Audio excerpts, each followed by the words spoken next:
Good morning students, hope you are doing well. तो आज के लेक्चर में हम डिस्कस करेंगे कि ग्रुप क्या है और किसी भी सेट को ग्रुप प्रूव करने के लिए हमें कौन कौन सी प्रॉपर्टीज को फॉलो करना है। इसी लेक्चर में मैं आपको बताऊंगा 2 से 3 सम, जिससे हमें ग्रुप के बारे में पूरा कॉन्फिडेंस बिल्टअप हो जाएगा। ग्रुप से पहले आपको ये पता होना चाहिए कि सबसे पहले हमने समझा था कि बाइनरी ऑपरेशंस क्या हैं, बाइनरी ऑपरेशंस, उसके बाद एल्जेब्रिक स्ट्रक्चर, उसके बाद हमने पढ़ा था सेमी ग्रुप और उसके बाद हमने पढ़ा था मोनाइड। जैसा कि आपको पता है 6 फंडामेंटल बाइनरी ऑपरेशंस मैंने आपको बताए थे। एल्जेब्रिक स्ट्रक्चर के लिए क्या होना चाहिए कि ऐसा ग्रुप नॉन एम्प्टी सेट जो एक या एक से ज़्यादा बाइनरी ऑपरेशंस को फॉलो करता हो, उसको बोलते हैं हम एल्जेब्रिक स्ट्रक्चर। फिर उसके बाद हमने डिस्कस किया था सेमी ग्रुप। सेमी ग्रुप में क्या कि 2 प्रॉपर्टी होनी चाहिए, कौन कौन सी, एक क्लोजर प्रॉपर्टी और एक एसोसिएटिव प्रॉपर्टी। इसी तरह से फिर हमने मोनाइड डिस्कस किया था, जिसमें closure plus associative plus identity element, right. और अब हम डिस्कस करेंगे ग्रुप। तो ग्रुप क्या है? A monoid S with identity element E, यानी कि हमारे पास क्या होना चाहिए, एक सेट होना चाहिए। और कैसा सेट होना चाहिए? Non empty and with binary operation star. तो सबसे पहले एक सेट, दूसरी बात binary operations with identity element is called a group if for every element A belongs to S there exists an element B belongs to S such that A binary operation B equal to B binary operation A equal to E। इससे बच्चों घबराने की जरूरत नहीं है, it is very simple. क्या मतलब है इसका? इसका सिंपल सा मतलब ये है कि A स्टार B, यहां स्टार से मतलब बाइनरी ऑपरेशन से है, चाहे वो प्लस हो, चाहे वो माइनस हो, चाहे मल्टीप्लिकेशन हो, चाहे डिवीजन हो, चाहे पावर हो, कोई भी बाइनरी ऑपरेशन हो सकता है। अब यहां पे क्या कह रहा है? ए स्टार बी इक्वल टू किसके होना चाहिए? ई। ई क्या है हमारा? आइडेंटिटी एलिमेंट, जो हमने मोनाइड में डिस्कस किया था। ई क्या है? Identity element. तो a star b equal to e या b star a equal to e होना चाहिए।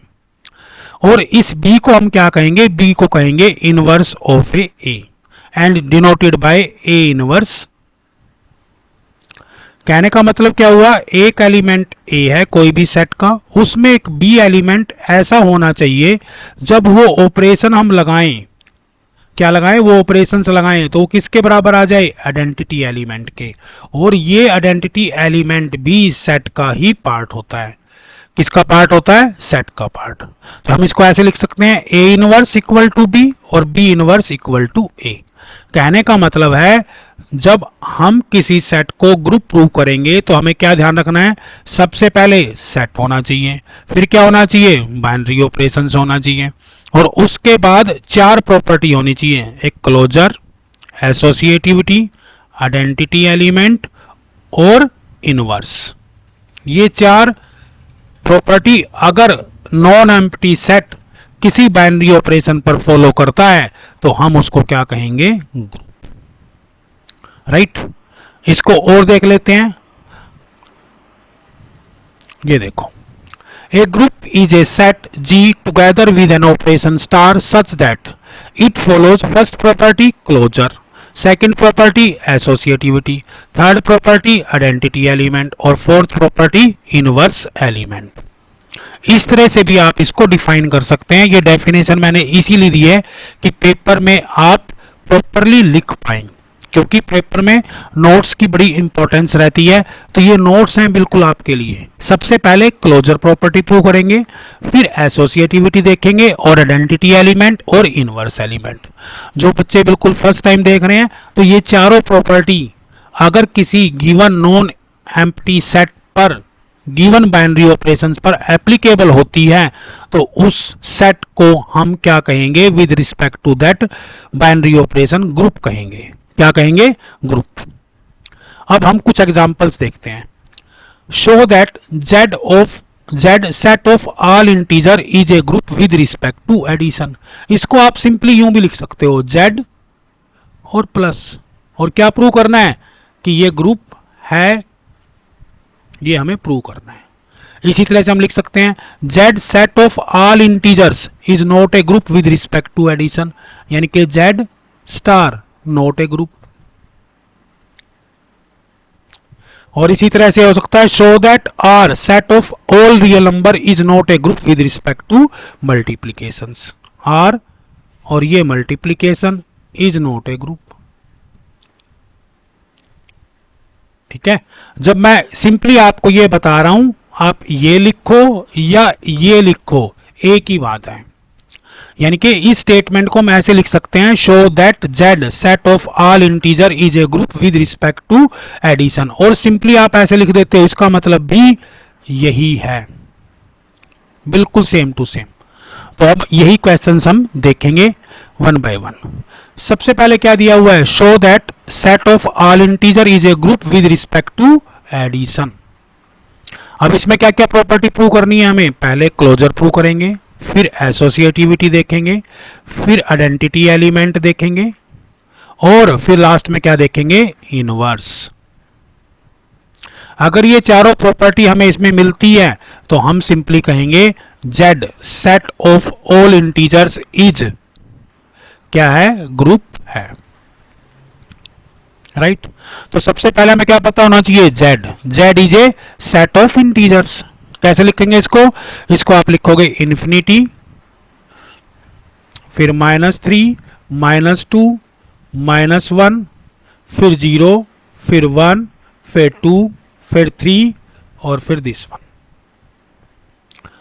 यानी कि यहां पे क्या है, सेट ऑफ ऑल इंटीजर्स। सबसे पहले देखते हैं क्लोजर प्रॉपर्टी। तो पहले क्या देखेंगे, क्लोजर प्रॉपर्टी। अब क्लोजर प्रॉपर्टी क्या कहती है, देखो यहां पे मैंने ये सारे एलिमेंट्स लिख दिए हैं, मैं इसके सामने आपको प्रूव करके दिखा देता हूं, z प्लस। अब क्लोजर प्रॉपर्टी क्या कहती है कि if a b belongs to g then result is also in g। तो यहां पे क्या होगा, अब यहां से कोई भी दो आप एलिमेंट्स ले लो, जैसे मैंने ले लिया यहां पे a ले लिया 3, b ले लिया 5। अब हम क्या निकालेंगे, a प्लस b किससे बिलोंग करता है, 8 से। तो इसका मतलब क्या हुआ, a comma b belongs to g and a plus b belongs to g। तो हम कह सकते हैं कि it belongs to the closure property, और simply z follows the closure property.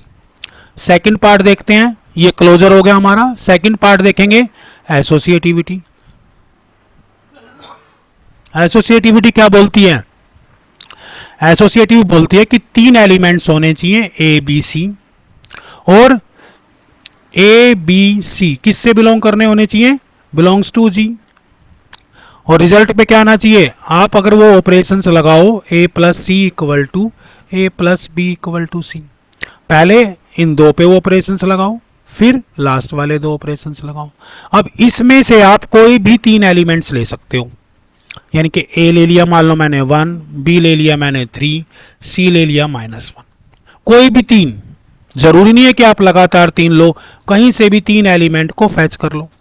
अब 3 एलिमेंट को जब हम फैच करेंगे तो a1, b3, c-1, ये left hand side equal to क्या आनी चाहिए, राइट हैंड साइड। कहने का मतलब है एसोसिएटिविटी रूल क्या कहता है, a प्लस बी प्लस सी, इसमें ये पहले 2 का सम किया, फिर लास्ट में तीसरे का किया, और ये किसके बराबर आना चाहिए, a plus B plus C. अब यहां पर रखो value, a equal to 1, b equal to 3 और माइनस का 1। इसी तरह से यहां देख लो, a equal to 1, b equal to 3, c equal to -1। Check करो, 1 प्लस 3 क्या हो गया, 4, 4 माइनस 1। यहां पे देखो 1 प्लस 2 कितनी वैल्यू आ गई, 3। यहां पे वैल्यू कितनी आ गई, 3, 3 इक्वल टू 3, यानी कि left hand side equal to right hand side. इसका मतलब क्या हुआ, ये एसोसिएटिव प्रॉपर्टी को भी होल्ड करता है। ठीक है, अब एसोसिएटिव प्रॉपर्टी यहां पे लिख दिया है, for all A B C belongs to G this equal to this, we prove it. Next property क्या प्रूव करनी है, आइडेंटिटी एलिमेंट। चलो जी, आइडेंटिटी एलिमेंट क्या कहता है, आइडेंटिटी एलिमेंट कहता है कि अगर हम इसका कोई भी एलिमेंट लें, एक एलिमेंट, कोई भी आप एलिमेंट उठा लो, यानी कि एक एलिमेंट लें, फिर उस पर वो ऑपरेशंस लगाएं, एक एलिमेंट लिया, ऑपरेशंस लगाया, इक्वल टू ए आना चाहिए। और यहां पे जो ई है, ई एक ऐसा एलिमेंट है कि हम ए के अंदर ई को जोड़ें और वो इक्वल टू ए होना चाहिए, और ये ई भी इसका ही पार्ट होना चाहिए। फिर दोबारा समझ लो कि हम कोई एक एलिमेंट लें, कोई भी एक एलिमेंट, एनीवन, जैसे आपने दो ले लिया, दो में हम क्या जोड़ें, दो में क्या जोड़ें, जोड़े का मतलब क्यों है, क्योंकि हम प्लस का काम कर रहे हैं कि वो किसके बराबर आ जाए, दो के, तो सिंपल आंसर इज 0। ठीक है, एडिशन के रिस्पेक्ट में आइडेंटिटी एलिमेंट 0 होता है, और 0 क्या है, इसी से बिलोंग करता है। तो इसका मतलब क्या हुआ कि इस Z प्लस में आइडेंटिटी एलिमेंट 0 एग्जिस्ट करता है। आप लिखोगे 0 बिलोंग्स टू G, तो इसका मतलब क्या है, आइडेंटिटी एलिमेंट क्या हो गया हमारा, 0 हो गया। राइट, इसके बाद हमें प्रॉपर्टी प्रूव करनी है इनवर्स। इनवर्स क्या कहता है कि अगर हमारे पास दो एलिमेंट्स हैं, A प्लस B, यानी कि for every element there exist another element B that is equal to B plus A, और इक्वल टू क्या होना चाहिए, आइडेंटिटी एलिमेंट। आइडेंटिटी एलिमेंट क्या है, 0। आइडेंटिटी एलिमेंट क्या है, 0। इस प्रॉपर्टी को भी देख लेते हैं। देखो, for every A belongs to G there exist an element A inverse that belongs to G such that.